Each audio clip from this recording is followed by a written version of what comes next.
अल्लामा इकबाल बोलছে कि हद ही नहीं हुसैन तेरी इंतकाम की कि लफ्ज यजीद को गाली से बदतर बना दिया कि हुसैन আলাইহিসসালাম को আপনার যে প্রতিশোধ আপনি নিয়েছেন সেটার কোনো সীমা পরিসীমা নাই কিভাবে কো ইয়াজিদ শব্দটাকে কিয়ামত পর্যন্ত আপনি গালিতে পরিণত করেছেন আজকের দিন পর্যন্ত পৃথিবীর কোন মুসলমান ইবাদত করুক না করুক মুসলমানের ঘরে জন্মগ্রহণ করেছে অনেক এইথিস্ট কোনদিন ইয়াজিদ নামকরণ করে নাই ইয়াজিদ নাম নাই আল্লাহর দুনিয়ার মধ্যে সম্মানিত উপস্থিতি আমরা ঘরে বসে নামাজ দোয়া পড়ছি পৃথিবী আমাদের রন্ধ্রে রন্ধ্রে ইয়াজিদিয়তকে ঢুকিয়েছে এরপরে আমাদের মধ্য থেকে কিছু মানুষকে পিকআপ করেছে তাদেরকে ইয়াজিদ কি কি বলে না আমরা ওই মলউনের নাম এখানে নিতে চাচ্ছি না পুরো মাহফিল গন্ধ হয়ে যাবে তো আশ্চর্য লাগে আমি ফেস রিডিং ফেস ওই পুলিশে যারা কাজ করে আমাদের দেশে তো সমানে পিটায় আন্তর্জাতিক বিষয়ে পিটায় না ফেস রিড করতে পারা যায় ফেস রিডিং মানে আমি আপনার সাথে কথা বলবো আপনার এই জিনিসগুলা দেখে আমি বুঝতে পারবো আপনি কি সত্য বলছেন না মিথ্যা বলছেন হাসি মুখে কাউকে গালি দিতে পারবেন গালি যখন দিবেন আপনার ফেসে একটা বিশেষ অবয়ব থাকে আপনি যদি ফার্সি মানুষকে ইংলিশ মানুষকে বাংলায় গালি দেন সে হয়তো আপনার শব্দ বুঝবে না কিন্তু আপনার ফেস দেখে বুঝতে পারবে আপনি কি ঘটনা ঘটাইছেন তখন আপনি বলবেন কি রে আমি তো বাংলায় বলছি কেমনে বুঝছে এটাকে ফেস রিডিং বলে এটা তো আমি মিনিমাম পর্যায়ের বলেছি যারা এই ক্ষেত্রে অনেক ভালো পারদর্শী আপনি তাদের সামনে সত্য মিথ্যা সে 2 সেকেন্ডে বলে দিতে পারবে কি করেছেন কিভাবে করেছেন বুঝতে পেরেছেন তো আমার নবী সাল্লাল্লাহু আলাইহি ওয়াসাল্লাম আল্লাহর দুনিয়ার মধ্যে সবচেয়ে বড় ফেস রিডার ফেস রিডিং যিনি করেন উনি যেটা বলেন সত্য হতে পারে মিথ্যাও উনি গ্যারান্টি দিতে পারবেন না এটা প্রুফ করার জন্য এভিডেন্স লাগে কিন্তু আমার নবী রুয়ে জমিনের মধ্যে ওয়ান এন্ড অনলি দূর থেকে চেহারা দেখে বুঝতে পারতো আমার নবী সিনার ভিতরে কি অতিবাহিত হচ্ছে নবী তো অনেক দূরে নবীর আদনা দরজার গোলাম যারা হযরতে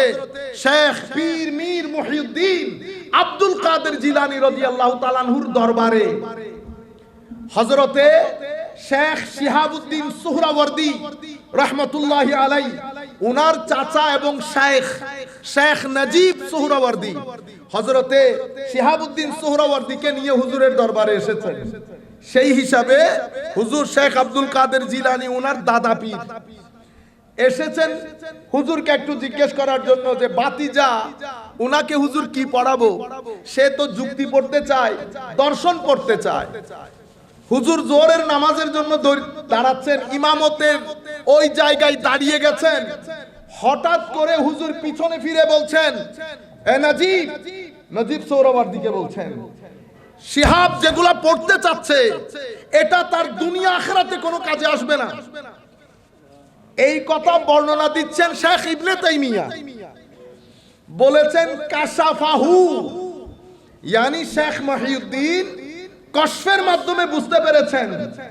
শেখ নজিব সোহরাওয়ার্দী কি কারণে এসেছে এটাকে আমাদের তাসাউফের ভাষায় আমরা কি বলি কাশফ বুঝতে পেরেছেন তো আন্তর্জাতিক বিশ্ব আমাদের থেকে 2-4 জন মানুষকে পিক করেছে পিক করে কেউ বলে রহমতুল্লাহ আলাইহি বলার সময় কি থাকে কনফিডেন্স থাকে না ওই পুলিশে পিটানির সময় নাম বলে না ঠুস করে নম্বরে চলে যায় সাহস করে বলতে পারছে না কারণ আল্লামা ইকবাল বলছে হদ হি नहीं हुसैन तेरी इंतकाम की कि लफ्ज यजीद को गाली से बदतर बना दिया कि हुसैन আলাইহিসসালাম को আপনার যে প্রতিশোধ আপনি নিয়েছেন সেটার কোনো সীমা পরিসীমা নাই কিভাবে কো ইয়াজিদ শব্দটাকে কিয়ামত পর্যন্ত আপনি গালিতে পরিণত করেছেন আজকের দিন পর্যন্ত পৃথিবীর কোন মুসলমান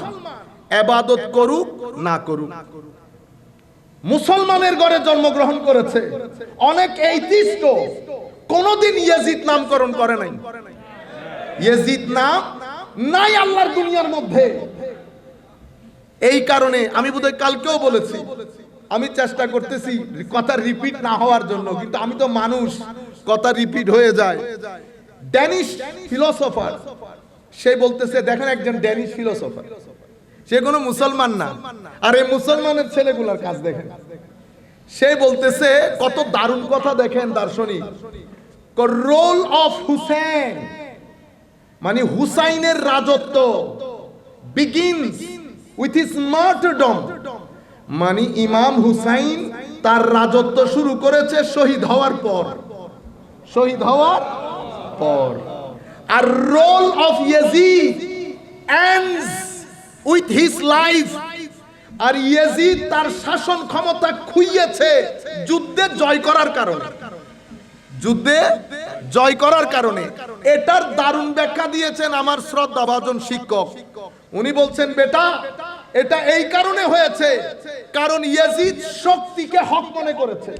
ইয়াজিদ শক্তিকে হক মনে করেছে। আর যেই ব্যক্তি শক্তিকে হক মনে করে সে মাটির সাথে কি হয়ে যায়, মিশে যায়। ফেরাউন মিশে গেছে, কারুন মিশে গেছে। আপনার দেশেও যারা পাওয়ারকে হক মনে করেছে মিশে গেছে না, মিশে গেছে, মিশে যাবে। যদি আপনি পাওয়ারকে হক মনে করেন, আর সাইয়েদনা ইমামে হুসাইন হককে পাওয়ার মনে করেছেন, হকই পাওয়ার। যারা হককে পাওয়ার মনে করে এটা 2-3 দিনের জন্য বন্ধ থাকে, এটা যখনই সময় পাবে, এটা যখনই সময় পাবে পৃথিবীর ইতিহাস পরিবর্তন করে রেখে দিবে। কারণ হক 2-3 দিনের জন্য চাপা থাকে, কিন্তু হকের দরজা, হকের অগ্রযাত্রা কখনো বন্ধ করা যায় না।